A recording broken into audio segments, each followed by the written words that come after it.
Estamos aquí, estamos en el club de lectura Uno más y nos vamos. Vamos a empezar a hacer esas reuniones quincenales hablando de libros de todo tipo. Nos hemos juntado un grupo de escritoras y bueno, voy a presentar de momento a Ana Cepeda.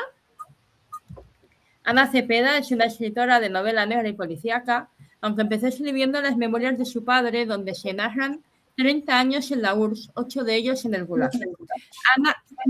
Ana es además bibliotecaria de un colegio internacional. Estudió piano y solfeo en el Conservatorio de Madrid.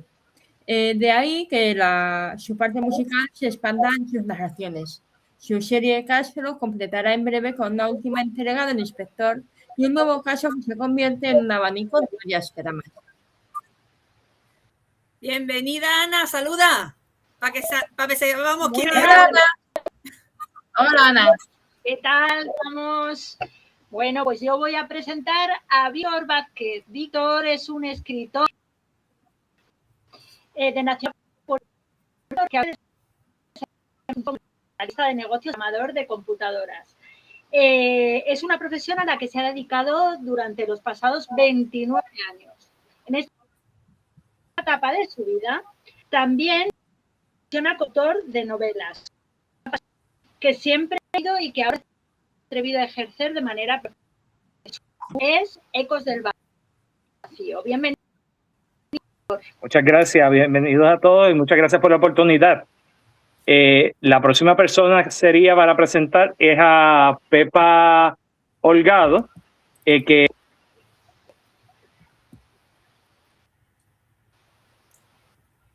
Ay, se nos ha colgado.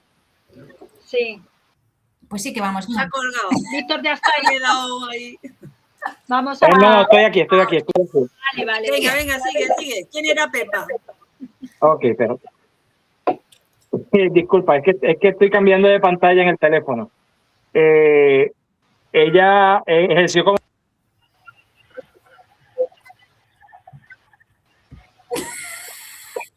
Ha ejercido.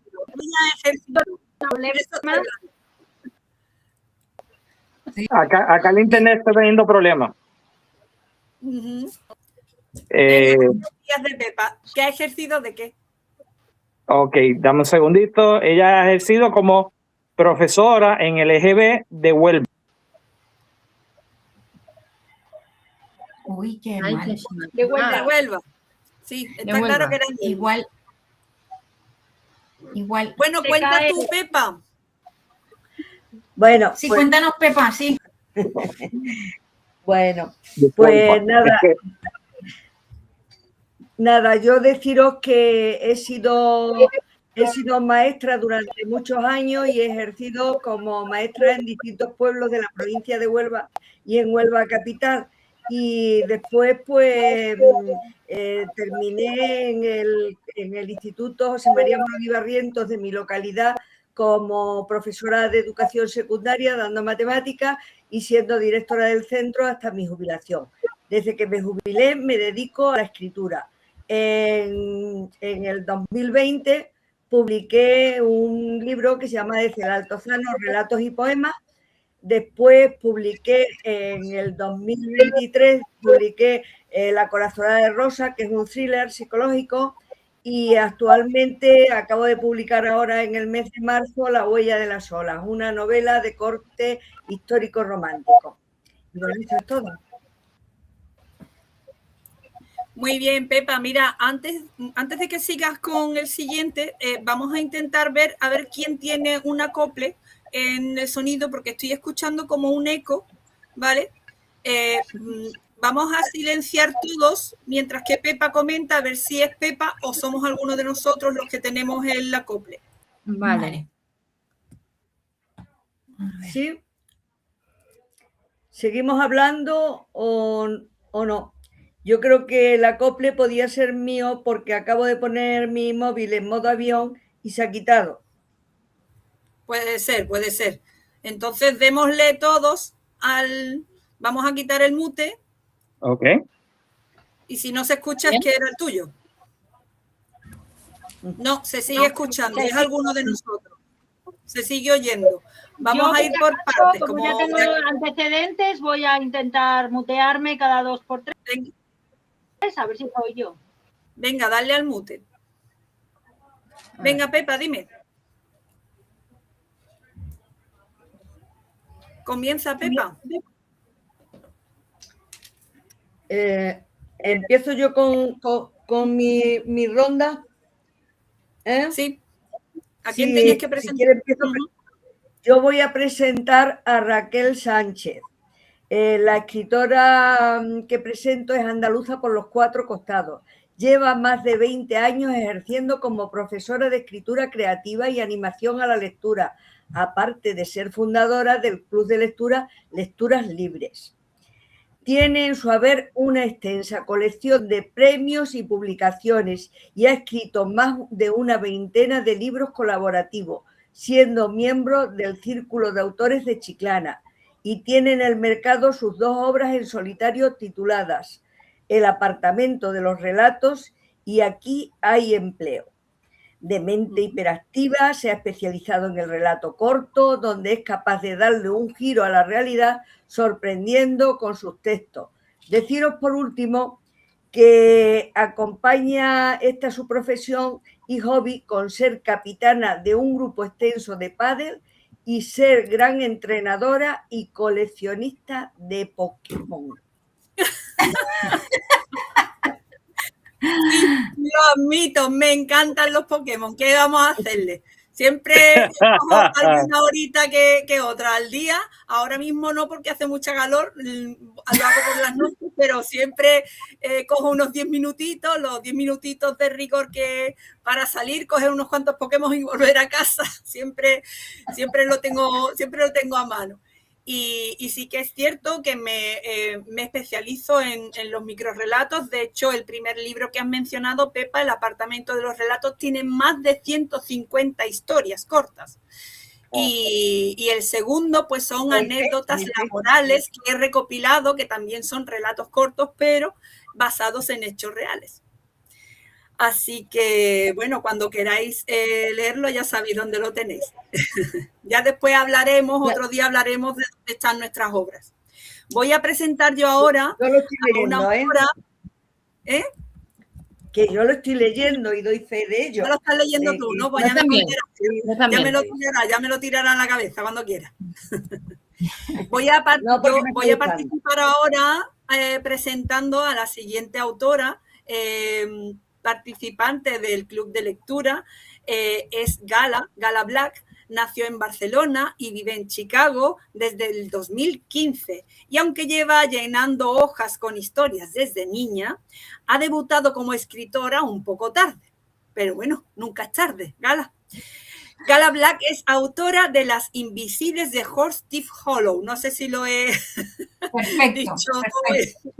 Una novela histórica con tintes de thriller ambientada en el Chicago de 1917. Y ya tiene en el tintero Isla Roca, un misterio clásico de esos de intentar descubrir al asesino antes de que lo haga el detective, pendiente de publicación. Aquí haces un poco de Poirot, ¿no?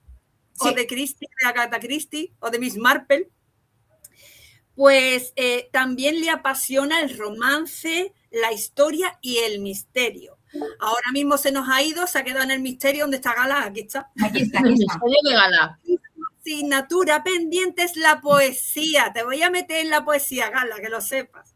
Sus referentes, John Steinbeck, Pío Baroja, Arturo Pérez Reverte e Isabel Allende.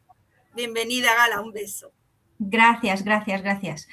Pues aquí estoy, yo voy a cerrar el círculo y os voy a presentar a nuestra presentadora, que es Verónica Retamero, que es de Vizcaya y periodista de formación. Y aunque realiza labores de administrativas en un instituto de FP. Y a finales de junio, ya muy prontito, va a publicar una antología colectiva de relatos titulada Con nombre propio, que el tema principal es la mujer. Además, que lo pone ahí debajo de su nombre, es responsable del blog de los libros de Escarlata, que publica prácticamente, principalmente reseñas de libros y en todos los géneros. Crónicas de eventos y los relatos que son suyos. También los podéis encontrar en el blog. Y además, en ese blog, como es muy buena gente, nos ha abierto una sección para el club de lectura que empieza hoy, que ya veremos cómo andamos, pero que en cualquier caso Verónica nos va a hacer ahí la crónica en su propio blog. Así que bienvenida, Verónica, por estar aquí. Gracias. Estoy viendo por aquí que tenemos gente de, bueno, aparte nosotras pertenecemos a un grupo en el que hay más gente, hay más escritores, hay más gente que no ha venido al club, pero que nos están saludando. Hola, Axel. Hola, Ana. Ay, Axel, qué bien, Axel. En fin. Uy, nos han puesto música y todo. Yo admiro mucho a Axel por su talento y juventud. No, la verdad es que Axel como miembro del grupo tiene 14 años y tiene el valor de organizarnos a todos, decirnos cuándo tenemos que publicar y nos llama al orden de tanto en cuanto. Increíble. Es un crack y es el que pone cierta cordura muchas veces. O sea, es que estoy con Axel. Yo también. Y hay alguien más, ¿verdad, Vero? Sí, Ana. Anita Dorado. Anita Dorado. Anabel Dorado. Que la encontráis como Piedranitas. Que la encontráis en Instagram como Piedranitas. Y ha sacado una novela que se llama El Club de las Sombras, que es un novelón, al cual yo veteé. Yo aquí haciéndome publicidad. Te la encontraste como quien no quiere la cosa por ahí, ¿verdad? Dije, ay, déjame. Y es una novela muy recomendable, es muy recomendable. Yo la he leído y también doy fe de ello porque la verdad que es una novela que, bueno, pues que es muy entretenida y revela muchas cosas que sabemos. Y sabemos que existen este tipo de secretarias de dirección o de altas ejecutivas, así que nos parece que son gente muy estiradas y resulta que luego, pues nada, pues te encuentras con muchas sorpresas y muchas anécdotas en el libro. Bueno, la verdad es que somos un grupo de escritores que nos hemos encontrado por ahí quiero decir, por ahí en Instagram, básicamente, y que llevábamos unos meses dándonos la chapa los unos a los otros a través de WhatsApp y nos ha dado por hacer un club de lectura y decir, pues vamos a dar la chapa así en general al público, ¿no? Con lo que se nos ocurre a nosotros de los libros del mundo. La unión hace la fuerza. Sí. Bueno, además en el grupo tenemos de todo, que tenemos a un poeta filósofo, Alfredo, ¿no? Tenemos a José Javier, que también es poeta. ¿De dónde es José Javier? Nos falta a mí, que va a venir. Pues no lo sé. Es José Javier, creo. Y José Sí, pero Javier. ¿De dónde es José Javier? Creo que es de Santander, ¿puede ser? No lo sé. Puede No lo ser. sé. No sé, que lo apunte por ahí Ana, que nos estará escuchando y creo que está leyendo su sobrino. Conectada. Sí. Muy bien, también tenemos a Ale, que es sevillano. También sí. en el grupo tenemos a Dulce, que también es de Jaén, es andaluza. Ganamos las andaluces. Sí, sois un montón de El andaluces. arte, Pepa, el También arte. tenemos a Julio, lo tenemos por ahí siempre. Eso es, también de Sevilla. Y a Carla, Está al diciendo otro lado José del Javier de charco. Guadalajara. José Javier de Guadalajara. Sí. Ajá. Muy bien, muy bien. Bueno, pues entonces vamos a hacer una primera ronda para entrar un poco en la dinámica del libro y de todo lo que vamos a hablar sobre él. Vamos a hacer una pequeña ronda de lo que creemos que nos vamos a encontrar en este libro. Comienza tú, Verónica. Uno saber qué tenemos dentro de las cabezas. Cualquiera puede estar bien, mal o todo lo contrario. Vamos a darnos al mute. A ver, la que parezca que tenga Mejor. el sonido acoplado, vamos a darle al mute para que no se escuche el reverbereo, ¿vale? Muy bien, entonces Gala, ¿Qué piensas tú que nos vamos a encontrar? Pues yo creo que para mí es humor surrealista. O sea, pensar en todo lo que puede pasar dentro de un manicomio escrito desde la perspectiva de alguien que se supone que está cuerdo, pues yo creo que en el fondo hay un trasfondo de humor que no lo podemos obviar. Yo creo que nos vamos a encontrar un pequeño mundo de locura, un pequeño universo dentro de la normalidad, ¿no? Nosotros tenemos como aparcado ahí el misterioso mundo de la locura y creo que vamos a adentrarnos con este libro, con esta obra, vamos a adentrarnos un poco en ese universo de desvarío, de locura, que nos va a hacer tener un poco más de empatía con este tipo de enfermedades y demás. Y Víctor, ¿tú qué piensas? Quítate el mute. Ok, ahora me quité del mute. Pues básicamente es una novela de investigación, pero nos lleva en una espiral básicamente de cómo entra el personaje principal a este hospital psiquiátrico fingiendo paranoia para investigar esta muerte. Se me pareció bastante, aunque no necesariamente en todo su sentido, a la obra de Volando sobre el nido del pájaro cucú. Ajá. Pero de eso hablaremos cuando hagamos esas comparativas. Al final de la lectura hablaremos de las obras y de los libros que son acordes a esta obra que vamos a leer. Pero es una obra, pero muy, muy profunda y me sorprendió muchísimo, de verdad. Ajá. Nos cuenta, Verónica, nos cuenta Axel algo sobre el WhatsApp.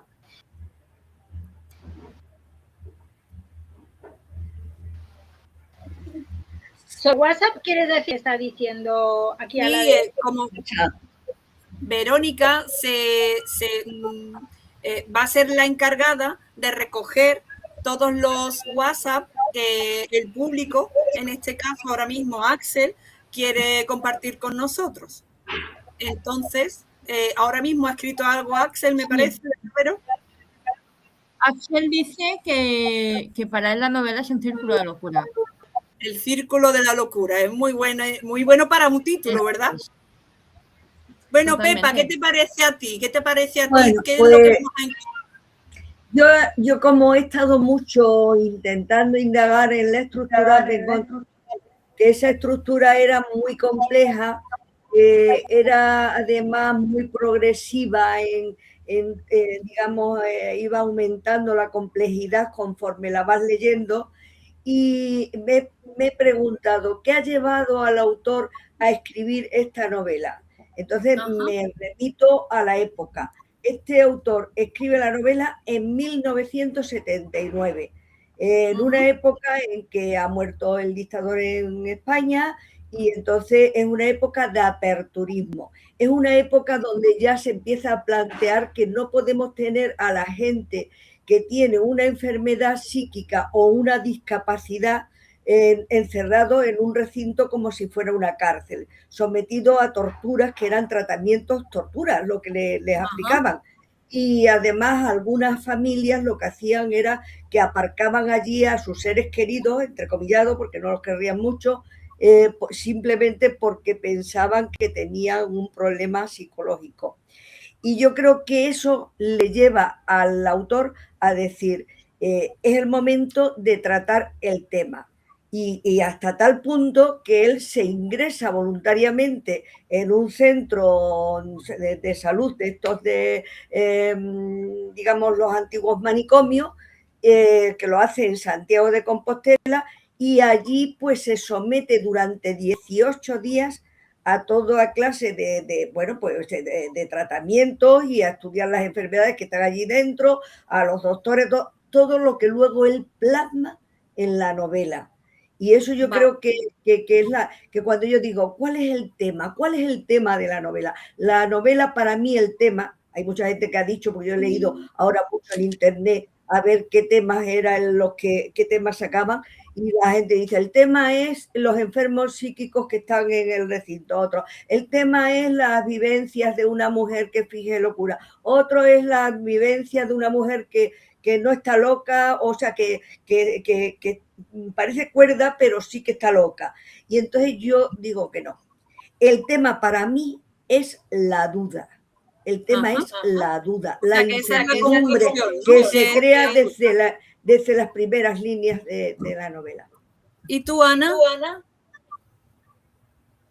Bueno, pues a mí este libro en su momento lo leí y me documenté bastante para escribir mi libro, El Círculo de la Locura, precisamente porque además está basado en un psiquiátrico y cerraron no hace tanto, fue en 2012 cuando lo cerraron, Y lo que hizo el Torquato Luca de Tena es lo que yo he tratado de plasmar un poco, aunque no tiene nada que ver, porque yo mismo es un policía, pero siempre va alrededor de una idea o de una demanda social para hablar del tema. En este caso, el psico existía y se hacía todo de barbarie. Y todo lo que cuento en mi libro tiene que ver con cosas reales que han pasado, lo cual esto me lleva a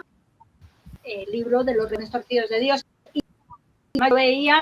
yo estaba viendo la película, todo el rato estaba documentándome, porque yo intento plasmar realidad. Me sirvió mucho. Pues hoy es un... Yo es que pues precisamente... Perdón. Sí, perdón. Que hoy nos vamos a centrar entonces, primeramente, en conocer un poco al autor. Y para ello tenemos a Gala, bien, que se ha documentado bien y que ahora nos va a pegar una buena parlilla sobre el mismo, y vamos a intentar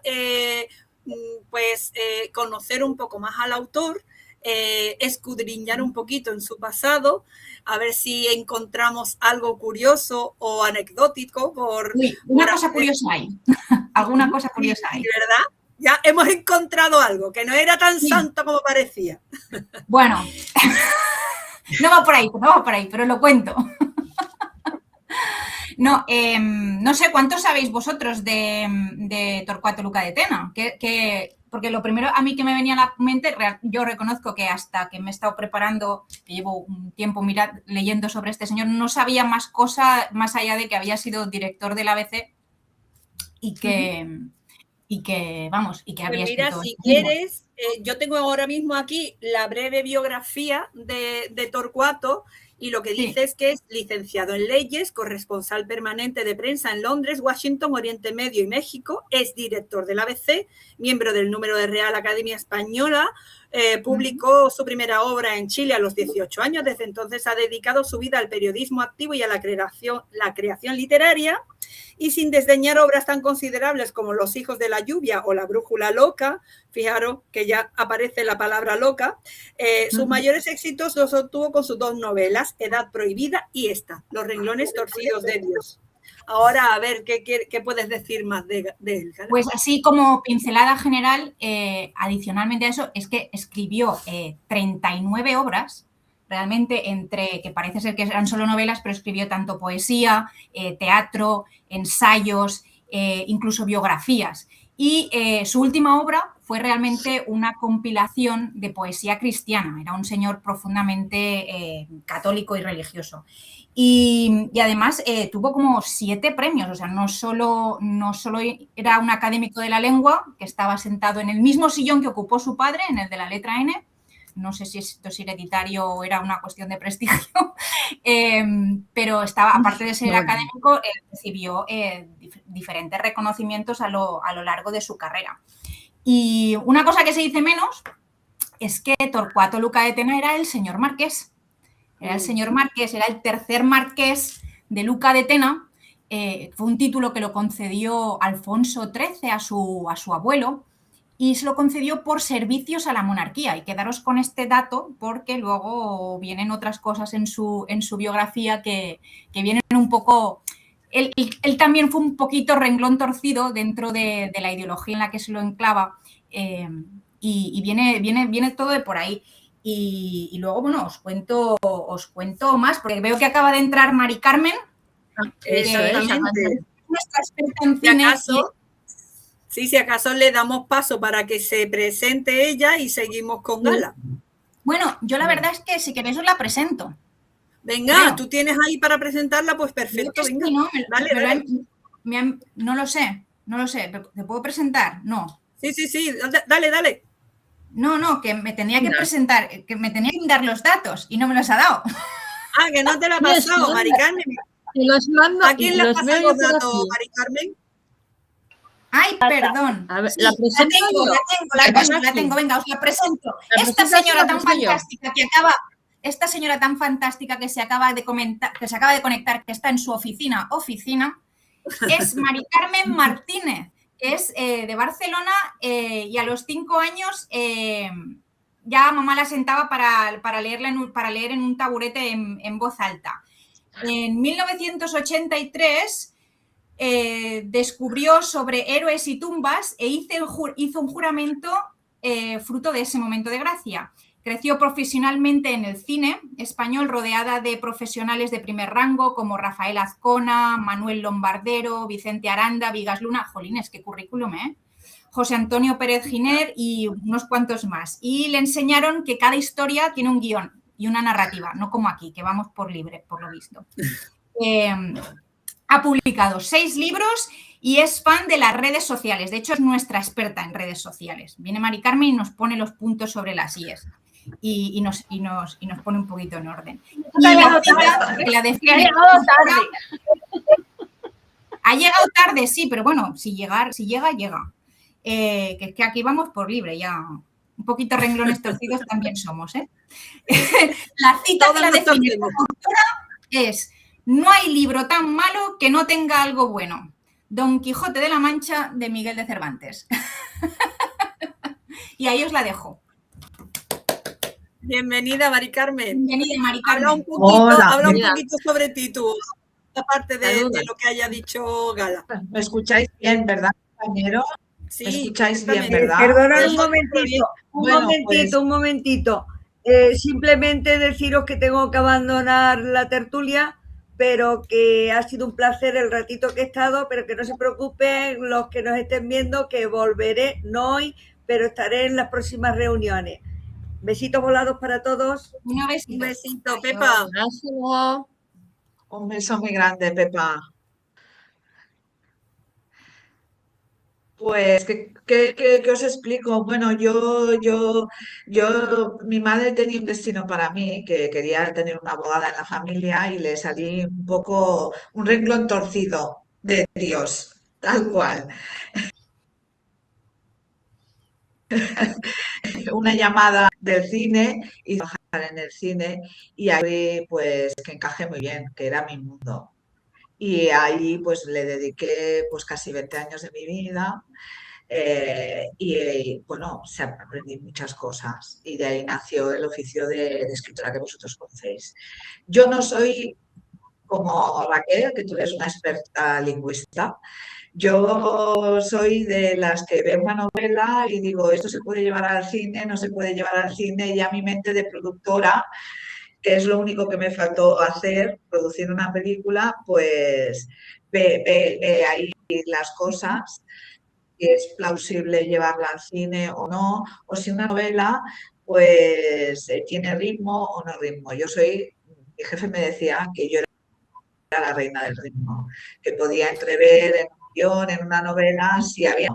Así me ha ido.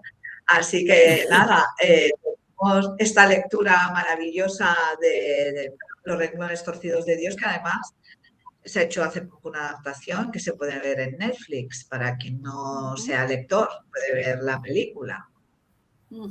Y que en una frase, ¿qué te parece a ti? ¿Qué es lo que nos vamos a encontrar de la novela? En una pequeña frase, ¿qué se te infunde? ¿Qué crees que nos vamos a que nada es lo que parece. Ujú. O sea, yo lo resumo, ya cuando la leí en su día, porque es una novela que leí hace muchos años, era un nada es lo que parece. Y además lo que decías tú, Gala, de la biografía de Torcuato Luca de Tena, es curioso como en la generación de él, el hecho de ser una persona católica reconocida y espiritual no se la penalizó nunca, jamás. Al contrario, fue un escritor reconocido. En cambio, muchas mujeres reconocidas católicas en esa época que escribían, no se las ha considerado y alguna de ellas me consta que fueron ingresadas en algún psiquiátrico, cosa digna de estudio también, porque yo creo que la novela maneja ahí una doble moral también, que es la del propio autor, que se le cuela ahí, ¿no? Como Sí, a porque lo esto mejor es un lo que yo estoy psicoanalista lee la novela y se le cuela ahí mucho Freud. Yo creo que ahí se le coló mucho su mundo de los deseos, de cómo configurar a la mujer y que nada es lo que parece. Ujú. Eso yo, mira, a raíz de eso, yo es lo que os lo quería comentar, antes de entrar así más en profundidad en el tipo de persona que era Torcuato Luca de Tena, este debate eterno que siempre hay en las redes sociales de si es preciso separar a la obra del autor, ¿sabéis? Esta historia de que hoy no, si este me cae mal no le leo o no, ¿no? Y yo creo que Torcuato Luca de Tena tiene un perfil como para que hablemos de eso. Yo no sé qué pensáis vosotros de ese debate. Yo creo que es muy interesante Yo porque pienso. hay algunas obras que sí que yo no, o sea, las hilo junto con el autor, como por ejemplo El Señor de los Anillos. Yo creo que el autor estaba tan arraigado a su obra que tiene el mismo valor para mí, bueno, como apreciación personal, ¿no? Luego hay otras obras como la de Arturo Pérez Reverte, que no tiene nada que ver la obra, yo no tengo la misma validez, no le doy la misma validez a la obra que al personaje. O otros personajes como, no sé, bueno, obras como la de Belén Esteban, no le tengo el mismo aprecio a la No, o le tengo el mismo aprecio a la obra que a la autora, si es que es la autora, pero bueno, que sí que... O si juzgas la obra de Lita, ¿no? Con los ojos de hoy en día, ¿no? Claro. Porque a mí me parece una obra fantástica y cuando la leí me fascinó, pero claro, luego pues el trasfondo que hay detrás de todo eso, ¿no? De un autor que es capaz de hacer una obra así, ¿no? Pero es que yo creo que no podemos... Esto era un poco... No Sí, podemos juzgar, digo que no podemos juzgar las obras desde el siglo XXI, pasa un poco con la historia. Sí. No se puede uno reflejar lo que está pasando hoy en día y criticar lo que pasaba hace X años. Entonces hay que meterse en el contexto histórico y eso pasa, por ejemplo, también, y con Agatha Christie, con el tema de los 12 negritos, estuvieron cancelándola, por Dios, o sea, estamos hablando de una época en concreto. Se puede catalogar de clasista, racista y más, pero en otro contexto histórico no tiene nada que ver. Entonces, bueno, otra cosa es día de hoy, yo por ejemplo, hay X autores que a mí me revuelven mucho, pero más personales. Entonces yo decido, pues cuando yo, que un autor está haciendo apología de, pues lo siento, ese libro no lo voy a leer, a lo mejor otro sí. Entonces, bueno, que a lo mejor es muy bueno, sí, pero le puede pasar a cualquiera, yo qué sé, viendo una película o cuando te toca la fibra y dices, pues no, pero eso no significa que tengas que censurar toda la obra de ese autor. Sí. Yo creo que haces una distinción muy interesante, Ana, en el sentido de que una cosa es juzgar las obras desde un punto de vista con presentismo, es decir, ¿cómo voy a juzgar yo lo que escribió, yo qué sé, Margaret Mitchell en Lo que el viento se llevó a día de hoy, con un autor que está escribiendo en el momento presente y que está sometido a la opinión de sus coetáneos, en cierta manera, ¿no? Yo creo que esa distinción sí que es importante de hacerla a veces. Sí, ¿no? Y si tomamos, por ejemplo, casos así bastante famosos que se han ido al cine, como las historias de la gente 007, las versiones de las primeras novelas en las que salía, por ejemplo, Sean Connery le pegaba a las mujeres.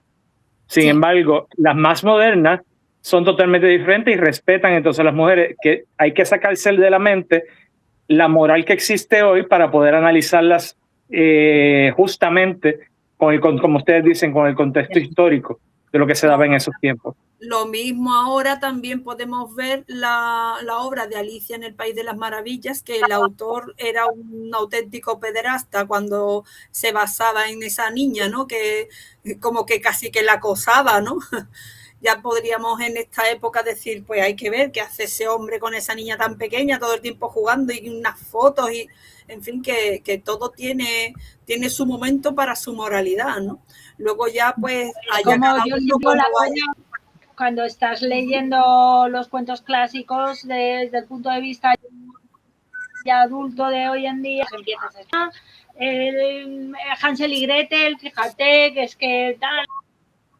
o los hermanos Grimm, y era muy cruel, pero tú cuando se lo estás contando a tu niño, depende un poco de cómo lo escenifiques, ¿no?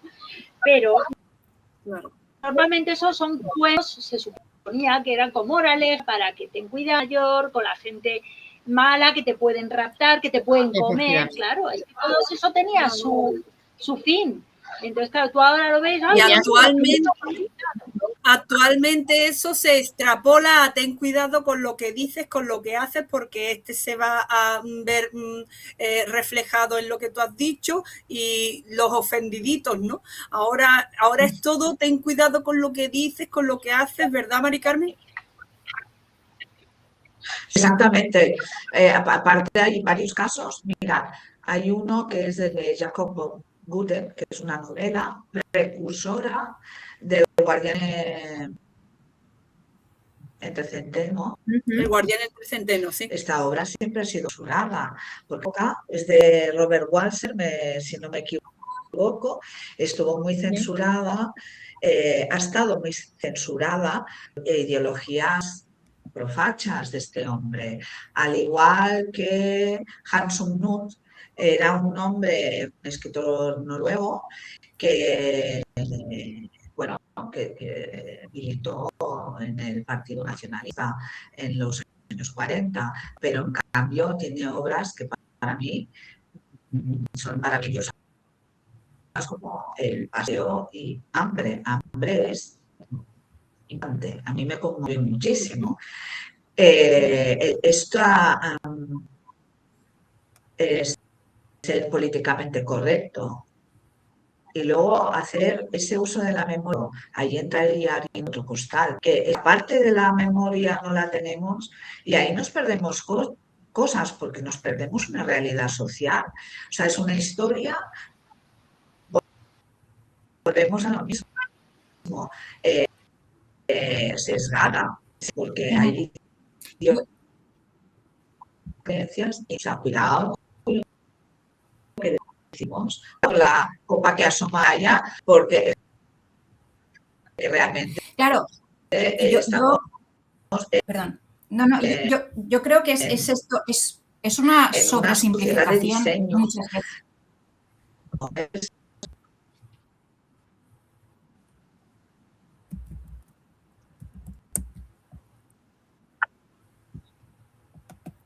Uy, se está pegando saltos, Mari Carmen. Creo que tú... Yo lo que quería, o sea, volviendo un poco a la figura de Torquato Luca de Tena, sí que, o sea, cuando se hacen esos juicios de los que estábamos hablando ahora, en el fondo es una sobresimplificación de la persona, ¿no? Porque yo leyendo, o sea, pues yo tenía obviamente mi imagen sobre Torquato Luca de Tena, el señor Marqués, ¿no? El director del ABC, que es uno de los periódicos más conservadores y era mucho más conservador antes de lo que es ahora.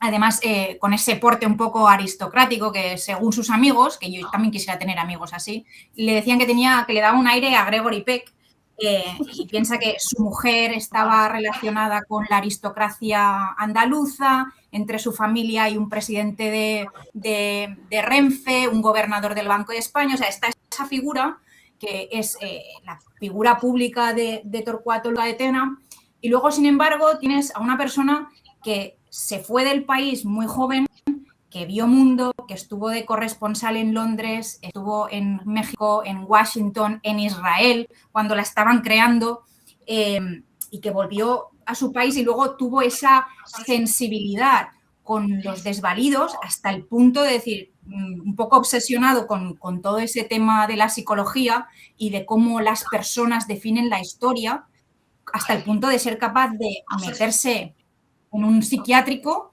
y además luego hablar de él con la sensibilidad con la que habla, porque al fin y al cabo la novela sí que saca ese punto sensible con los enfermos sobre todo y con la gente que se dedica a cuidarlos, ¿no? O sea que a veces sobresimplificamos lo que son las personas porque tenemos una idea un poco sesgada y nos perdemos la otra parte, que realmente yo creo que en este caso de Torcuato Luca de Tena me daba para hablar Pero yo creo que eso también son las redes sociales, el cuñadismo, porque tú antes lo hablabas en la barra de un bar o en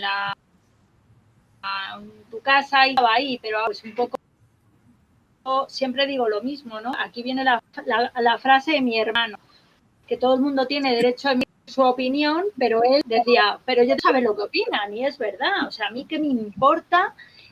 A mí me interesa X, me pasa pues con X cantante, pues a lo mejor pues no me cae bien por X o a lo mejor me cae muy bien, pero es que simplificar así porque en tal canción dice esto o en tal libro dice lo otro, ya tiene que estar fuera, hay que dejarlo morirse de hambre, eso lo hemos vivido en mi familia, porque eso es estalinismo puro y duro. O sea, en el momento en que tú no cumples los requisitos, absolutamente ya eres, pum, no te van a matar, pero te matan socialmente.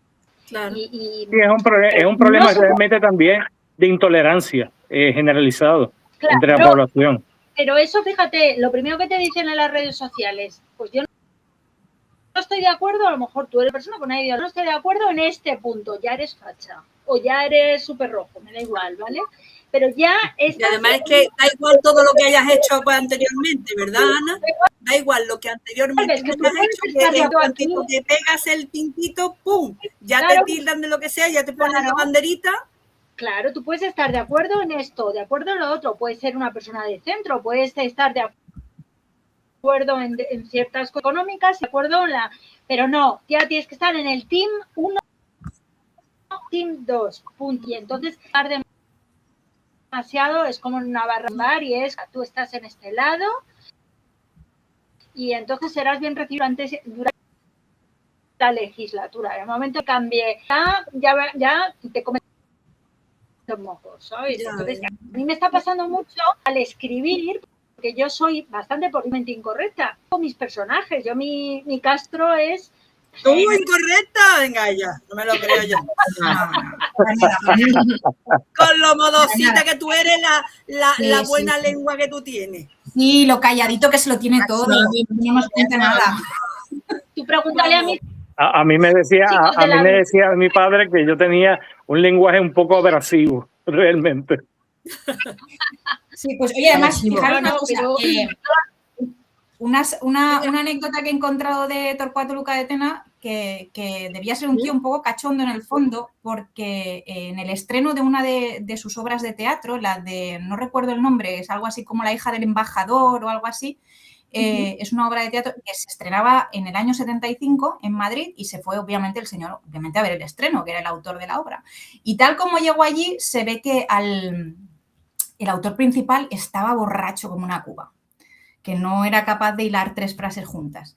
Y dijo, no os preocupéis, que esto yo me lo sé al dedillo. Y el tío saltó allí al escenario el día del estreno y hizo el papel que tenía que hacer el que no estaba dispuesto. Con 2 pares. Claro, sí. Tú imagínate, a ver, ¿qué dices? Tú te sabes tu novela de verdad, pero tanto como para recitarla. Bueno, Ana sí, porque ahora se está oyendo a sí misma mientras hace sus correcciones. Y por eso, no me la sé, por eso precisamente. Y por eso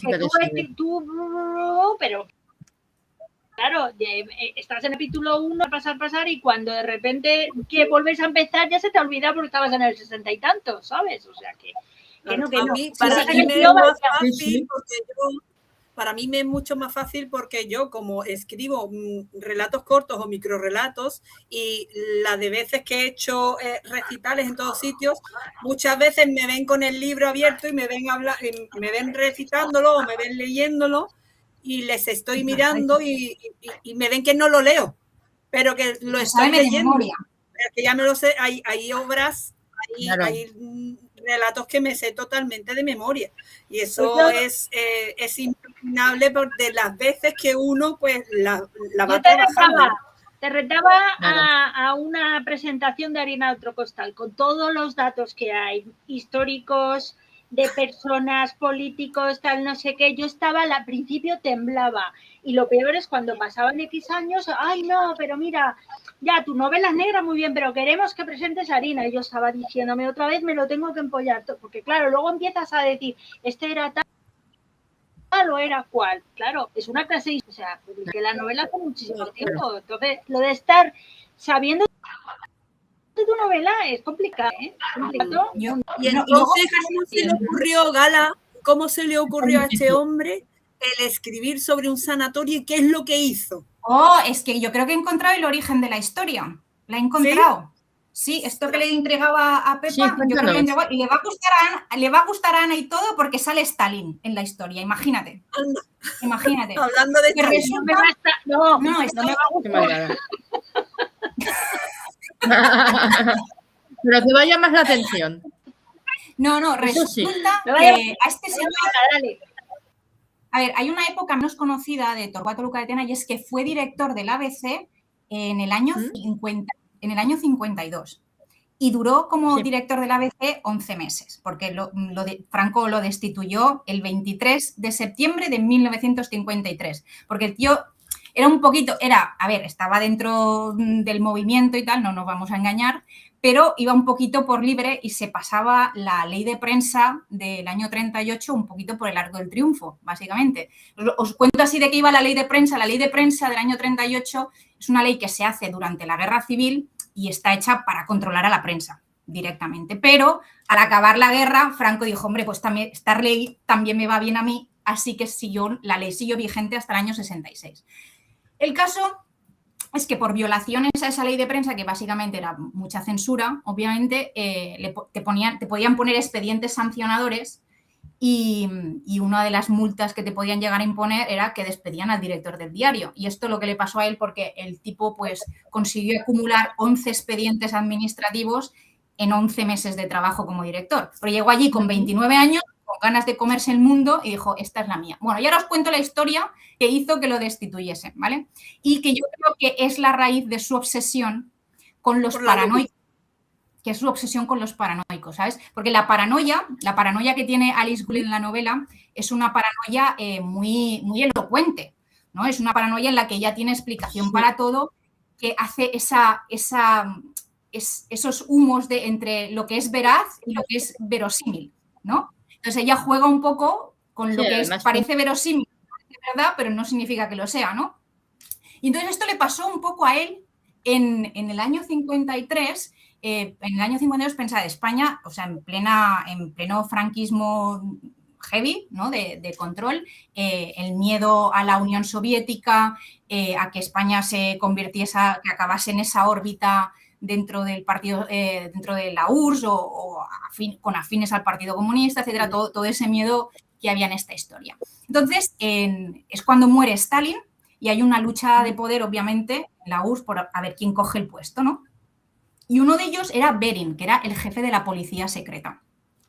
Este hombre pues había sido pues, bastante cafre dentro de la Unión Soviética, o sea, con creadores de los gulags, ejecuciones, etcétera, un tipo bastante deleznable. Y el caso es que su propio partido lo detiene y lo acusan de traición. Esto es lo que llega a la prensa internacional, ¿eh? Os estoy hablando de lo que veía Torcuato Luca de Tena siendo director del ABC en España. O sea, detienen a Berin, el propio partido, y dice y lo acusan de traición. Toda la prensa internacional está esperando la siguiente noticia, y es que lo han ejecutado. Pero eso no pasa. No ejecutan a Berin de manera inmediata, después de haberlos... Entonces, esto que genera una especie de crisis entre los periodistas de ¿qué pasa? ¿Qué está pasando allí? Que no han ejecutado a Berin todavía. La han metido en un sanatorio. Beria, seguro que... Ay, perdón, Beria. tienes razón. Beria. Entonces, Ya decía igual yo, no digo, sabe la historia, porque ya está muy documentada. bueno, yo sí sé que cuando murió Stalin empezó ahí una merienda de comunistas, iba a decir la palabra política bloqueada. Sí. Exacto. Beria, Has frenado, muy bien. Beria, muy buen apunte. Entonces, el caso es que se va, Torcuato Luca de Tena está de vacaciones en Torremolinos y allí le aparece un tipo, un nicaragüense de descendencia malagueña, que debía ser un artista de la mentira. De hecho, la prensa de entonces lo describe como un aventurero internacional, que lo que hace es que le vende una exclusiva, ¿vale? Y se la vende tan bien que se la cuela realmente. O sea, le vende la exclusiva de que Beria está en España. Y entonces el tío, cuando dice esto, se lo vende con todo lujo de detalles, imaginároslo, al estilo Alice Gould, con todas las pruebas, le da explicaciones para todo. El caso es que Torcuato Luca de Tena esto se lo traga enterito. Y dice, esto es la exclusiva del año, la voy a publicar. Y no se le ocurre otra cosa que publicar que Beria está en España y qué coño está haciendo el gobierno de Franco al respecto, ¿sabes? Esto, el periódico sale a las 6 de la mañana, a las 12 del mediodía ya estaba despedido, obviamente. Claro. Y es que la historia que le vendió, ahora viene lo bueno, la historia que le vendió es que Beria consiguió ponerse en contacto con un espía de la CIA que estaba en la URSS, se puso en contacto con los americanos y los americanos dijeron, no te preocupes que nosotros te rescatamos. Vas a venir de refugiado a los Estados Unidos, pero no podemos sacarte de la URSS. De manera que los americanos dijeron, no, nosotros vamos a llevar unos submarinos que van a estar en la Costa del Sol, allí esperando debajo, y tú, de alguna manera, tienes que llegar a la Costa del Sol, ¿vale? Entonces, él, en la URSS, consigue ponerse en contacto con unos pilotos de la Guerra Civil Española que se conocían la orografía española, se meten en el avión, vuelan hasta España y cuando están por encima de La Mancha se tiran todos en paracaídas y caen allí así, en La Mancha. Ponen el piloto automático y el avión se estrella en el Atlántico. Vale, todo esto le da pruebas de todo esto a Torcuato Luca de Tena. Y entonces este hombre, como una lagartija, allí en La Mancha, tenía que encontrar la manera de llegar a la Costa del Sol y meterse en el submarino de los americanos. Bueno, pues todo esto es lo que publica él en el periódico. Obviamente esto el gobierno de Franco no se lo tomó nada bien y por eso lo destituyeron. Pero vamos, que fue en su primer... Se ha ido. Si podía irse con los americanos, ¿no? Era lo que estaba a través de... Te han vetado, Gala, te han vetado. El hombre se me ha cortado. Te han vetado por unos segundos, te han vetado. La URSS ha venido y ha cortado un poquito. Exacto, como dice Axel, en un lugar de La Mancha. Pero una historia súper loca que tú te imaginas. Lo que él estaba contando es que Beria quería salir de la URSS, se puso en contacto para escapar de la URSS porque se querían cargar y a través de españoles de la División Azul, como digo yo, que harían allí porque estaban la mayoría en el tiempo. Os aconsejo ya que leáis eso también. Pero entonces es lo que dijo, es que estabas como un exiliado, como un bueno, que queríamos. Es que eso no hay quien se lo crea, pero bueno, claro, eran otros tiempos. Claro, es que luego por lo visto salieron, normalmente a Beria lo ejecutaron en la URSS en diciembre de ese mismo año y de hecho, o sea, cuando Torcuato Luca de Tena esto se lo contó a un amigo, voy a publicar esto, le dijeron, pero esto ni se te ocurra publicarlo, se te ha ido la pinza y él, que este tipo, que mis fuentes son súper fiables, que no sé qué, y lo publicó. Y por lo visto, esa misma mañana lo llamó hasta el director de Le Monde diciéndole, por favor, no publiques esto, que esto es un cuento chino, que Beria está en la URSS. Y el tío que R, y de hecho, en sus memorias, habla de este caso. Y el tío, en el año 70 y tantos, que son sus memorias, seguía emperrado en que esa historia era verdad. Y yo creo que es que se quedó tan traumatizado con que le hubiesen contado tal cuento y se lo tragó entero, porque además creo que las memorias son tan... Es que en aquella época Es que en aquella época había mucho había mucho espía en España por parte de Stalin, o sea, lo que pasa es que estaban muy camuflados, porque te crees que había una guerra fría brutal, entonces, claro, cualquiera que estuviera, bueno, lo pondría en duda, eso está claro. Claro, y luego espérate, que es que he seguido indagando sobre la historia y sobre esto hay conspiraciones de todo tipo, o sea, que realmente hubieron 2 aviones Antonov que aterrizaron en las tablas de Daimiel en esas épocas, bueno, en fin, una historia, pero vamos, que las fuentes oficiales dicen que realmente eso no está confirmado de ninguna de las maneras y que realmente se la colaron, pero yo aún en sus memorias seguía insistiendo que esto a él en Estados Unidos le había valido un premio en vez de la Te cae bien, Torcuato te cae bien. Al final te cae bien. No, yo creo que hay que ver al personaje en todas sus si estableces un poco el paralelismo, es un poco, él seguía, o sea, con el personaje de Alice Gould, ¿no? Esa autoconvicción de lo que tú crees versus lo que creen las instituciones que tienen el poder de definir qué es verdad y qué no es verdad, y en este caso, pues para él era un general de prensa, y su convicción de que sus fuentes eran reales, es un poquito lo que le está pasando a Alice. Ella está convencida de su verdad. Ella va... Cuando indaguemos un poco más, cuando metamos, perdona, Vero, cuando metamos un poquito más, indaguemos un poco más en la novela, cuando empecemos con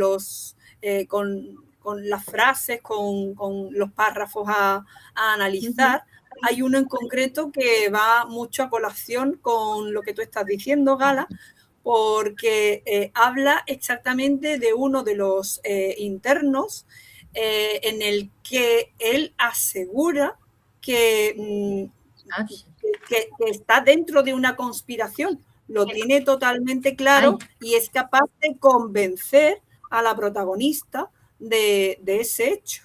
Y ahí hay una cosa curiosa que ya la hablaremos cuando nos toque, pero que sí, que se puede entrever ahí.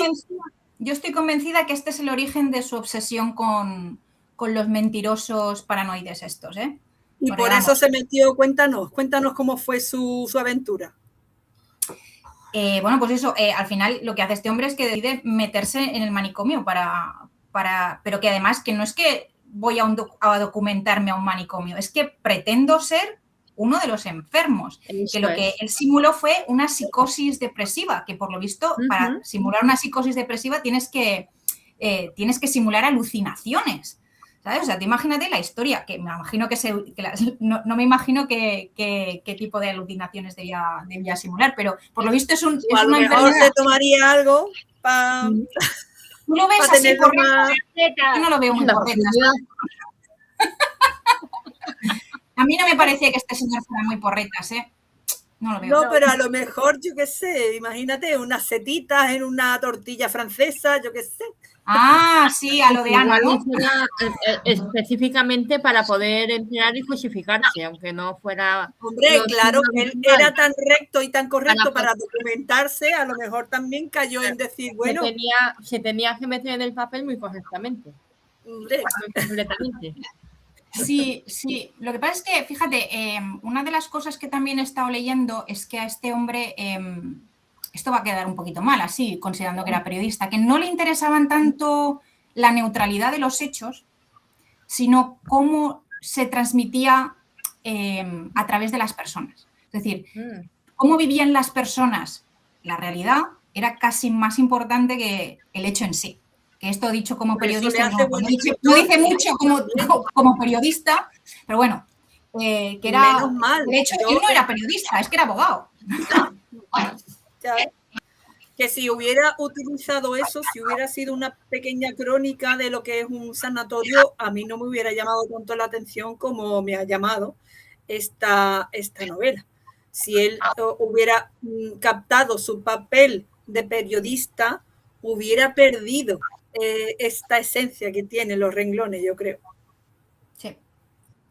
Al final eso es como lo que se decía por entonces, de que si la noticia no es lo suficientemente noticia, créala.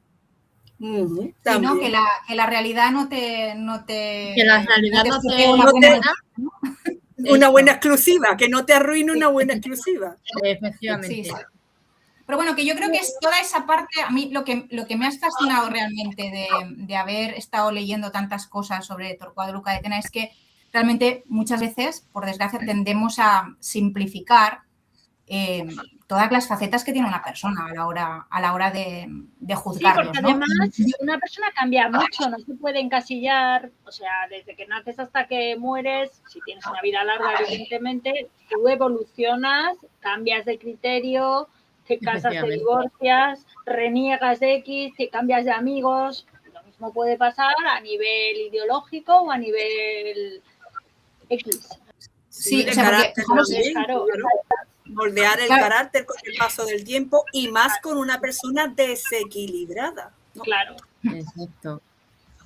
Sí, sí. Luego pensad cosas, por ejemplo, que a pesar, pues obviamente, una persona adepta al régimen y muy conservadora y muy católica, pues luego también tenían sus desavenencias. Uy, se nos ha colado una voz. Una psicofonía. Uy. Hola. A ver, es que como pega saltos, la imagen de Carmen pega saltos y como ha entrado Víctor, no sé si uno de ellos dos se ha colado alguna anuncio. No. De verdad que no, pues yo no tengo a nadie por aquí cerca. Yo no soy, ¿eh? Ya empezamos con la psicofonía, con los pequeños yo.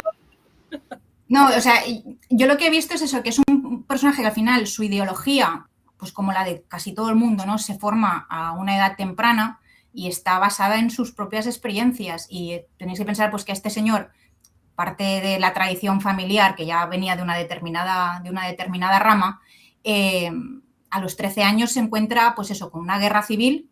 El periódico, que era el orgullo de la familia, lo expropia el gobierno, su padre es detenido y tienen que salir por patas directamente. Entonces, eso en un momento en el que tú tienes 13 años, pues obviamente yo creo, en mi opinión, que no es que que Torcuato Luca de Tena quizá es más relevante el anticomunismo y el miedo que ha tenido toda una generación a caer dentro de esa órbita de la URSS, de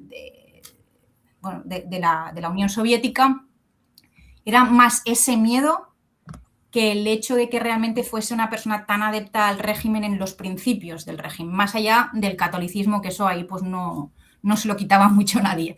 Pero pues eso, que tienes esa vertiente en el que al fin y al cabo pues uno es lo que vive y lo plasma como lo plasma.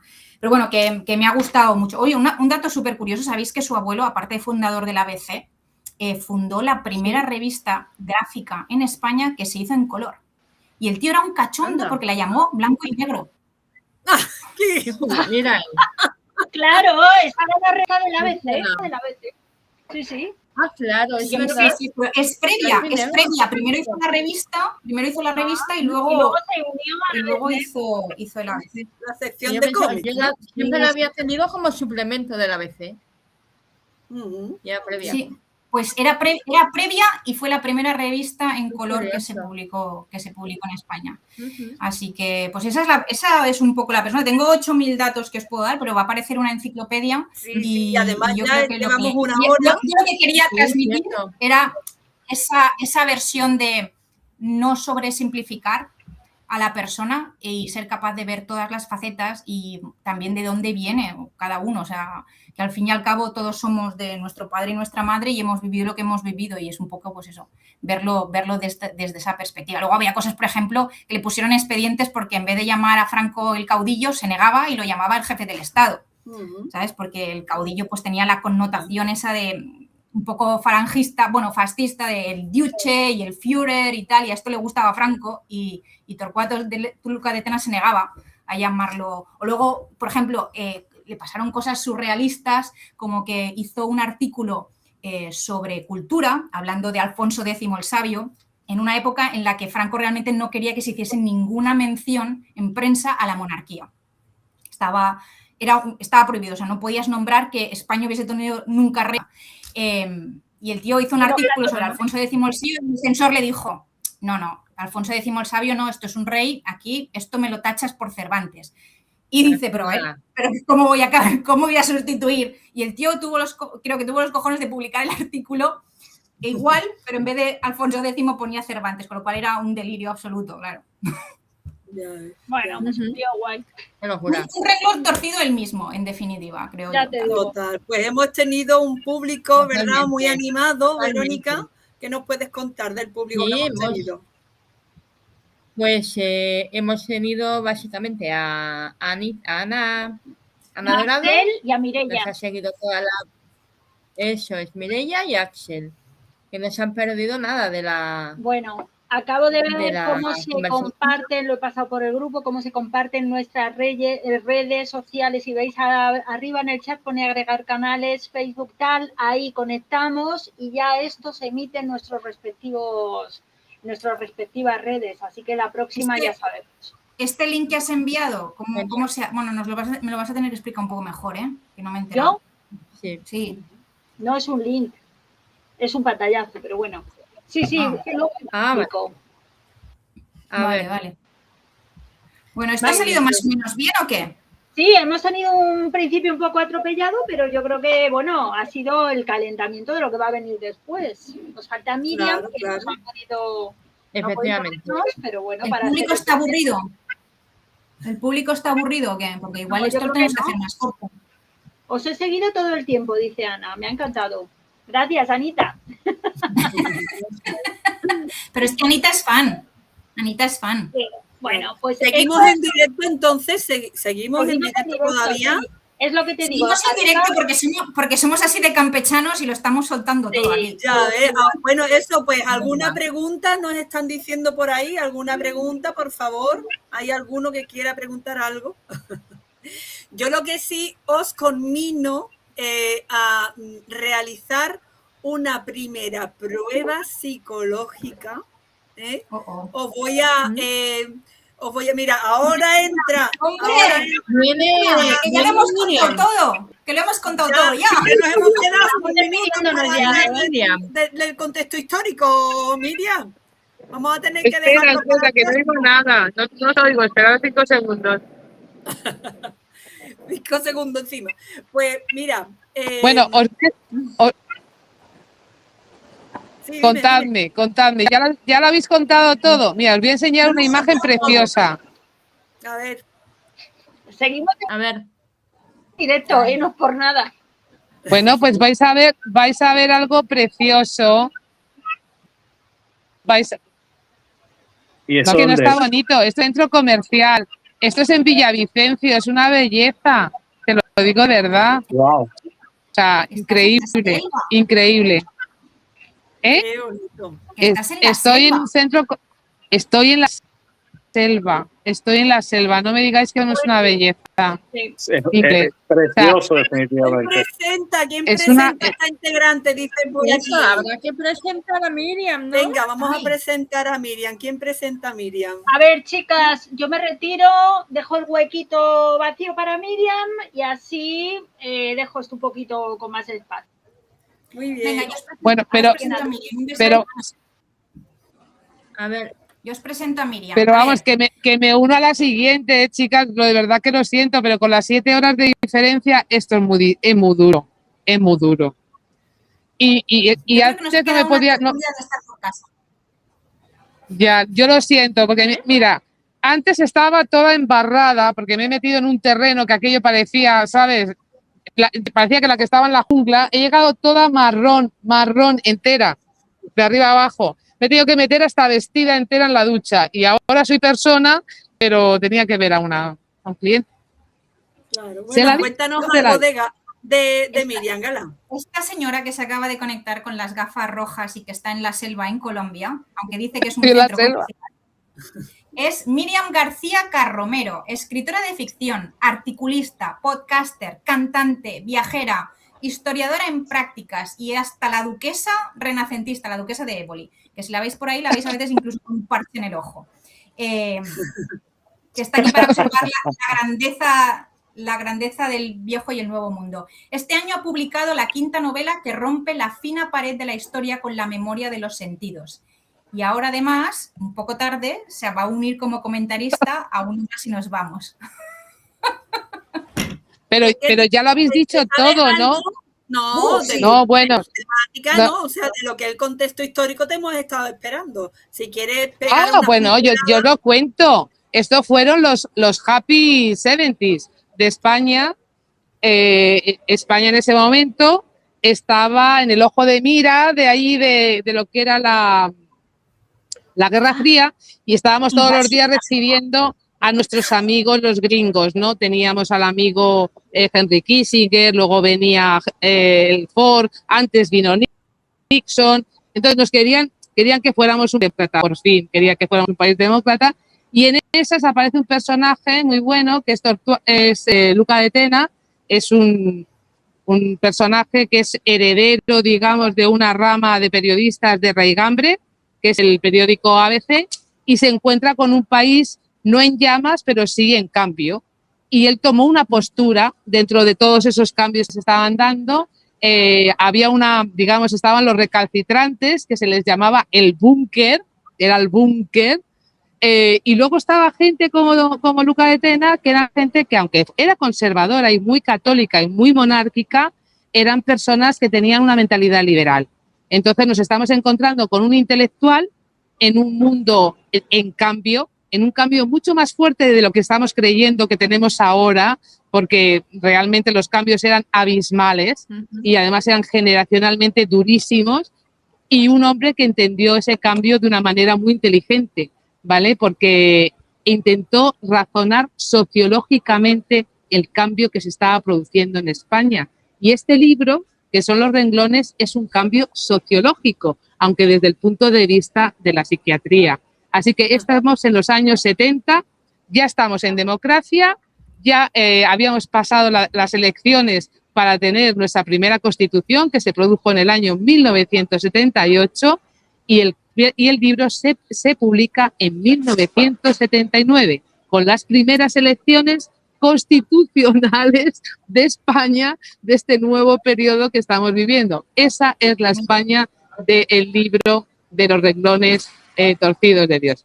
Una vorágine de acontecimientos, ¿verdad? Estábamos teniendo un debate al respecto de estos locos años 70 que decías, que claro, hablábamos de que Torcuato Luca de Tena simuló una psicosis con alucinaciones para entrar. Estábamos debatiendo si habría sido porretas o no habría sido porretas. Sí, yo creo porretas. Yo creo que realmente las alucinaciones, la loca España de los 70. Pues yo creo realmente que puede ser una analogía de que en el mundo era toda una locura y el que es el cuerdo aparece como el loco paranoico, realmente. Sí. Él estaba muy preocupado por la sociología. Entonces, él quería entender primero lo que le estaba pasando a ese ser humano que cambiaba. Tú date cuenta que ahora nos parece normal vivir en democracia, pero en aquel momento no era normal vivir en democracia, ¿vale? Y no era normal un montón de cosas. Y él quería entender el cambio sociológico que se estaba produciendo en España. Y yo tengo una visión de los renglones que es como una especie de experimento de caja cerrada. ¿Entendéis lo que os quiero decir? Él quiso ver la sociedad española en una caja cerrada y dijo, vamos a ver, probablemente somos todos un poco paranoicos en esta nueva España que se está produciendo y vamos a ver, y si te das cuenta el libro va contando las clases, digamos, sociales, pero también las clases, digamos, de locuras que había. Y yo siempre he pensado que Los renglones torcidos es el microcosmos de aquella España en cambio, ¿entiendes? Entonces es una especie de metáfora, pero es algo muy mío, no lo he leído en ningún sitio, es la metáfora de la España que cambiaba y por eso había que creer en las puertas abiertas, luchaba por una psiquiatría abierta y eso era la España que se estaba abriendo al mundo. Pero es una lectura mía, ¿eh? Yo lo pienso así.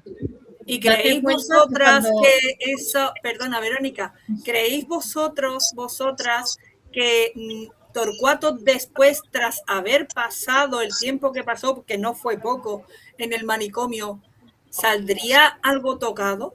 ¿Saldría con una visión de lo que... Seguro. Bueno, hay un caso, no sé si lo conocéis, hay un caso en el que también un profesor realizó un experimento con una serie de alumnos de universidad, de instituto, que era en Stanford. No sé si conocéis la historia del experimento de la cárcel de Stanford, donde un profesor realizó una serie de pruebas, llamó a un rango de personas jóvenes, universitarias, los llamó a hacer un pequeño experimento en el que ellos iban a vivir y iban a tener un rol determinado en un simulador de cárcel. Entonces les dijo que le iban a pagar al día un dinero y luego pues ellos tenían que actuar, ¿no? Si te tocaba ser preso, y si te tocaba ser guardia. Y les dijo que ya les llamarían. Hubo muchas personas que se apuntó porque pues por el dinerito que se iban a ganar, se apuntó y sin previo aviso, un día cualquiera del que iban a comenzar el experimento, la policía llegó al lugar donde por sorteo les tocó a los muchachos o muchachas que iban a ser presos. Llegó la policía, los cacheó, los detuvo, les hizo ficha, todo oficial, como si lo estuvieran encarcelando de verdad. Hicieron todos los trámites, les tomaron las huellas, las fotografías, en fin, todo. Lo que era una detención en toda regla, ¿no? No sé si alegaban que era por hurto o lo que sea, ¿no?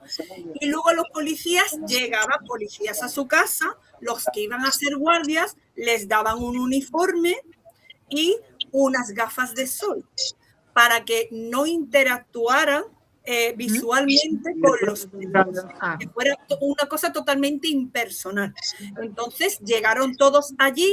El experimento se hizo en un digamos, búnker que había debajo de la universidad. Allí el profesor realizó una especie de cárcel simulada con algunos elementos y comenzó la historia. No duraron ni 8 días. Bueno, habían chavales que eran totalmente normales, que los había tanto de izquierdas como de derechas, cada uno con sus visiones. Pues a los 3 días ya se amotinaron. Los presos decían, los que hacían de presos decían que los que hacían de guardias se estaban pasando, que tenían prohibido usar la violencia, pero realizaban otro tipo de violencias verbales, de ahora no te doy de comer, ahora por la noche ellos creían que las cámaras no estaban funcionando y empezaban a decirle, pues ahora duermes en el suelo, ahora te tienes que quitar la ropa, ahora no sé cuántos. Empezaron las vejaciones y se tomaron tan en serio al final todo eso que fue una catástrofe. Si queréis lo podéis buscar porque en internet hay remanentes, incluso se han realizado documentales y a este profesor Eduard Punset le hizo una entrevista y que la colgó en su programa Redes. No sé si visteis alguno de sus programas. Y la verdad es que os lo recomiendo porque es interesantísimo cómo denigra a la persona. Cuando vayamos a leer otras obras como la de el Gran Hermano, ¿no? La del 1984 me parece que se llamaba, ¿no? La de Orwell, ¿no? De estos libros que hablan de la de Orwell, vamos a ver una similitud con este experimento. Ya, de toda la trayectoria larga que llevo con los clubes de lectura, ha salido a colación muchísimas veces este suceso, este experimento. Pues, y os lo recomiendo. 18 días en el sanatorio. Fíjate, 18 días. Pues estos no pudieron ni estar ni 8. Pues yo precisamente por eso me reservaré tema para nuestro próximo encuentro, pero aquí os traigo, que se verá del revés, sí. Nellie Bly, 10 días en un manicomio. Ella fue la primera periodista encubierta en entrar en un manicomio en Nueva York. Y esto fue en 1887. Ella, la revista para la que trabajaba, la contrataron para eso, hacer periodismo encubierto, y entonces con el editor montó una película para ingresar en el manicomio. Estuvo 10 días, pero ojo, cuidado, que no fue fácil salir. Es que ni el editor ni nadie, ella era una persona completamente sana. En esa época la hemeroteca fue un año excepcional, porque en Nueva York había inspectoras y comisarias. De hecho, El Alienista es testimonio de este hecho real, de que en esa época en Nueva York empezaban a entrar en el cuerpo de policías mujeres. Entonces Nellie Bly decide pues denunciar el maltrato, porque en esa época, en 1887, el 98% de ingresados en un psiquiátrico eran mujeres. 98. Entonces, exactamente, 98. Entonces, este libro, yo recuerdo que fui a la presentación de otro, porque ya antes de hacer esta novela, novela, no es novela, está ensayo periodístico, escribió La Vuelta al Mundo en 72 días, emulando el viaje de Willy Fogg de los 80, La Vuelta al Mundo en 80 días. Y ella dijo, yo la haré, y batió el récord ese año. Y después se enzarzó en esta vivencia de meterse en el manicomio. Ojo, cuidado.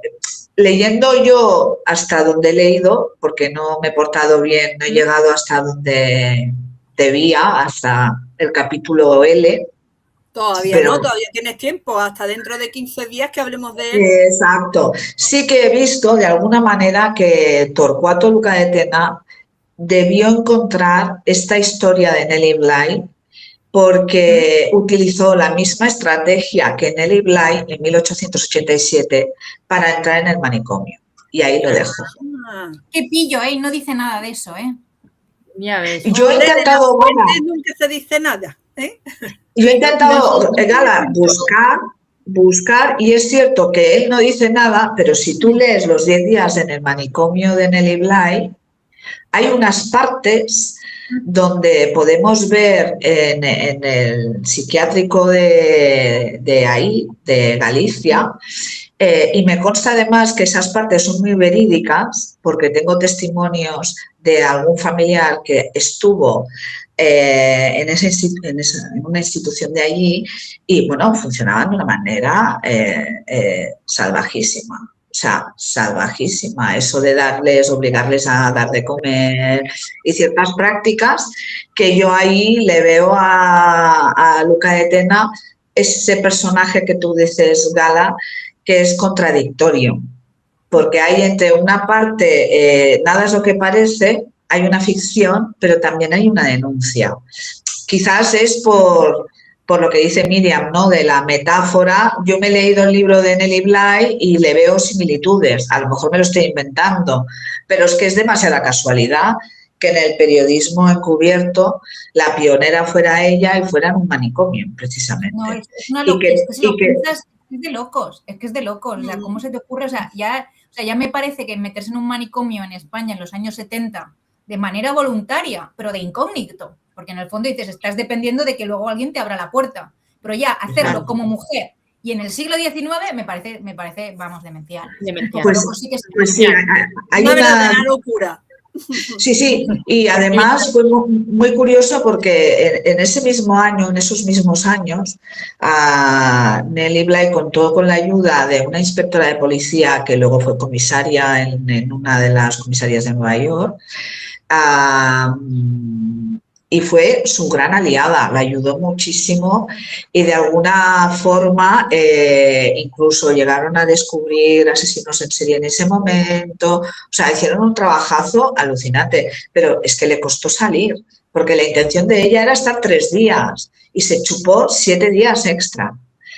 Y fue fue de miedo. Y lo que decís, o sea, en el año en que Torcuato Luca de Tena ingresa en el sanatorio, en el psiquiátrico, ojo, cuidado, los electroshocks estaban de moda todavía, o sea, el atar a los pacientes estaba, el darles de comer obligatoriamente, todas estas prácticas que nos suenan ahora salvajes, en esos años se seguían practicando. Sí, sí. Incluso la lobotomía. La lobotomía también. Muy fuerte, muy fuerte. Madre mía, Y una cosa, madre lo que tenemos que hacer ahora es decirle a cualquier persona que estuviese viendo esta locura que acabamos de hacer, es que en 15 días, que va a ser el tercer miércoles de junio, vamos a estar aquí y vamos a empezar a hablar del libro en sí. Que esto era Exactamente, solo un vamos a calentamiento. analizar completamente. en esa segunda tanda vamos a analizar hasta la mitad del libro, que más o menos es hasta hemos apalabrado que sea el capítulo Elle, Eso es. 2 L's, hasta ahí llegaremos a leer y entrará a analizar tanto el argumento como la estructura del libro. Entrarán ya de lleno Mari Carmen y Pepa. Y una pregunta, ¿teníamos que hacer una prueba ahora al final? ¿Nos habías dicho, nos habías puesto deberes, Raquel? Y bueno, a mí no sé cómo se os da las manualidades. Ay, pero hay en el libro ya hay una serie de pruebas y hay una que es de la edad mental para saber yo sé tocarme la nariz y luego la rodilla, eso lo sé hacer.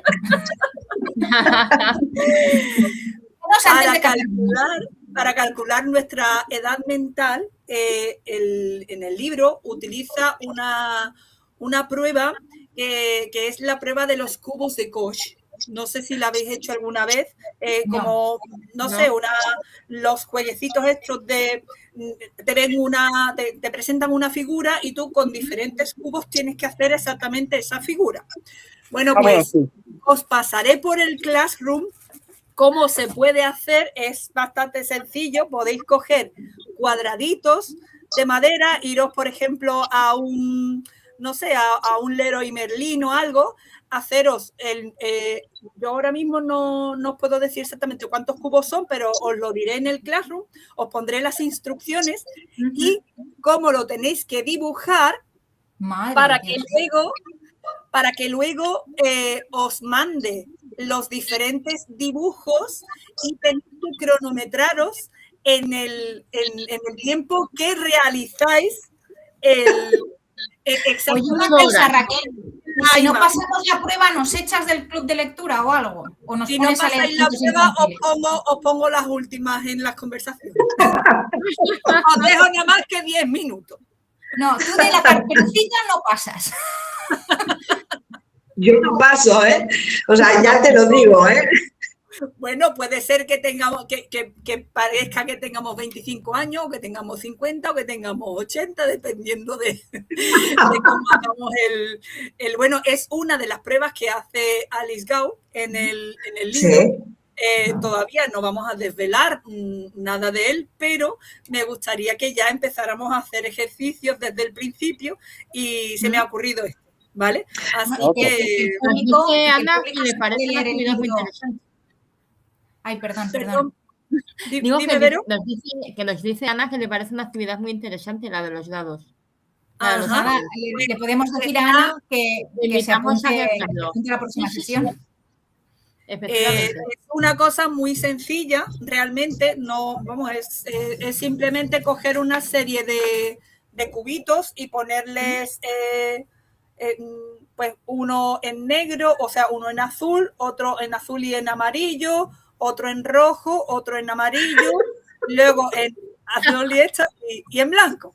Y luego, pues, a medida que yo voy dando fichitas, os iré dando las fichas bueno, que lo podéis buscar por Ay, internet. madre, que no pasamos, ¿eh? Nosotros aquí dando unos días de escritores. Cubos de Koch. Cubos que Ay, de madre Koch. mía, que lo veo venir, Raquel, que lo veo Sí, venir. pues, Nosotros dándonos la de escritores. Os daré los ejercicios más facilitos para que no os Vale, aburráis vale. mucho. Nos dice No, Ana no, que no, no, pase no parezcamos tan locos como somos entonces. Sí. ¿Qué dicen por ahí, Vero? ¿Qué dicen por ahí? Dice que quien no pase la prueba como castigo le va a tocar comentar el libro de Belén Esteban, ese que decías tú, con tanto... No, se puede pues entonces, Raquel, pasa la asistencia del punto, que necesito estudiar. Sí, yo voy a practicar, Voy a practicar. Pues nada, entonces hay desde los más sencillos, que es hacer una imagen con 4 solamente, ¿no? Con 4 cubos. Imaginaros una imagen esta de aquí. Os saldrá una pantallita con esto, sin los cuadraditos, para no daros pie a que sepáis cómo es, y ya vosotros cogéis los cuadraditos y los ponéis y os cronometráis, ¿vale? Y ya me mandáis o lo ponéis en el Classroom, las respuestas, y ya luego en el próximo día yo voy dando los resultados de vuestros exámenes del cubo de Koch. Quería hacer un análisis. Uy. Perdón, Vero, dime. Nos pide Axel un análisis comparativo entre las pruebas que nos propones y las torturas del manicomio.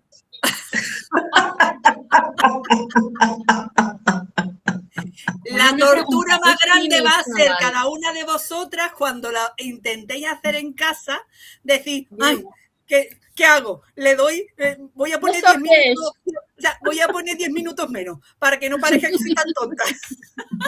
Oye, una cosa, llevamos aquí 1 hora y media conectados. ¿Qué creéis que está pensando la gente? Si alguien lo está... Alguien que no sea un fan, mira, lo está viendo. Axel se lo está pasando estupendamente, porque no para de decir Ya, porque cosas. es que Axel es muy majo. Tiene... ¿Qué decías tú, Mari Carmen? Yo quería hacerte una pregunta para los que nos están viendo, más que nada para que estén avisados. Como tú eres la que diriges y un poco sabes la logística del club de lectura, ¿van a encontrarse spoilers o no? Porque claro, a mí no me gustaría que nos viera alguien con deseo de leer la novela y que se encuentre que en el próximo club se la vamos a destripar. Entonces, eso, te quiero preguntar si habrán spoilers o no habrán spoilers para avisar. Claro, la idea es que los participantes de público compartan con nosotros y vengan de la mano de nosotros por el camino de la lectura. Con lo cual, nosotros ahora mismo lo que hemos hecho ha sido presentar la obra, y lo que vamos a hacer, lo que vamos a analizar, y diversas curiosidades sobre el entorno histórico, sobre el autor. No hemos querido desvelar nada como si no nos lo hubiéramos leído. Yo por mi parte me lo he leído más de 5 veces, pero me lo leo otra vez. Y entonces en la siguiente desvelaremos cosas, por supuesto, pero hasta la letra L. Y el que se una, pues será como la persona que se ha leído hasta la letra L junto con nosotros. El que no se lo haya leído y quiera escucharnos, pues se va a tener que aguantar. Va a tener que ver que nosotros pues nos hemos leído. Ahora, en la primera tanda de los 15 días, nosotros desvelaremos hasta la L.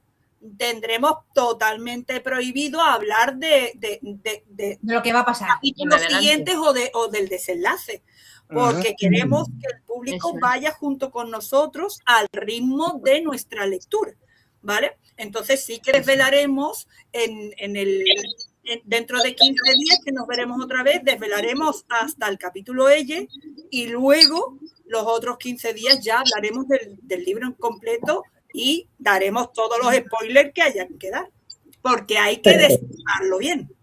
Vale, eso sí que quería saber para los que nos estén viendo y escuchando en estos momentos. Que esperemos que sean muchos y que se unan más. Claro que Oye, sí. Eso es. ¿y dónde nos han visto? O sea, ¿dónde nos pueden ver? ¿Cómo nos vamos a organizar a partir de ahora? Pues hoy nos han visto principalmente por YouTube. Estábamos conectados a Instagram y Facebook, pero por algo que desconozco se ha perdido la conexión de esas dos. No, bueno, es que en Instagram se corta al cabo de 1 hora. Y llevamos vale. de cháchara 1 hora y 34. 1 hora y media. Yo creo que tenemos que hacer el esfuerzo de la semana que viene, bueno, en 15 días. O seguir 1 hora y media si es necesario y que nos vean la hora que sea allí y quien quiera vernos por entero que se pase a YouTube. A YouTube. Porque yo creo que no se me ha hecho tan largo como parecía 1 hora y media. No. Quiero decir, porque entre que ha entrado uno, ha salido otro, ahora viene Miriam, ahora habla de esto. Por ejemplo, Miriam. Porque estamos aquí como Pedro por su casa, pero si fuéramos gente más formal. Claro, como no lo somos. Yo creo que 1 hora y media no es tan descabellada. No, yo creo que claro, 1 hora y media no es tan descabellada, al fin y al cabo. Nosotros aquí estamos como cabras locas. Es que así. Bueno, pues ha sido un placer. Todo un placer estar con vosotros hoy. Ya tenemos tareita para dentro de 15 días. Claro que sí. Lo que haremos será avisarla para la próxima vez con qué usuario de Instagram o de Facebook nos iremos conectando. Okay. Porque el de YouTube, o sea, sí, el de YouTube es fijo, pero el de Instagram y el de Facebook lo vamos a rotar. Aquí Ana, entonces, no se hace nada largo. Pero es que ¿Estabas es muy fan. leyendo tu cara también? Sí, Anita es muy fan. Dice que no ha sido muy largo, dice. Bueno, chica, yo me voy despidiendo. Si eso cortamos el directo ya, pero nos quedamos y hacemos un análisis de lo que ha pasado aquí o qué. O sea, nosotros como hacemos esto un poquito. Estupendo, vale. yo me quedo. Sí, yo me bueno, quedo. pues, o sea, No Bueno, puedo. yo me despido. Venga, un abrazo a todos. Un abrazo. Un abrazo.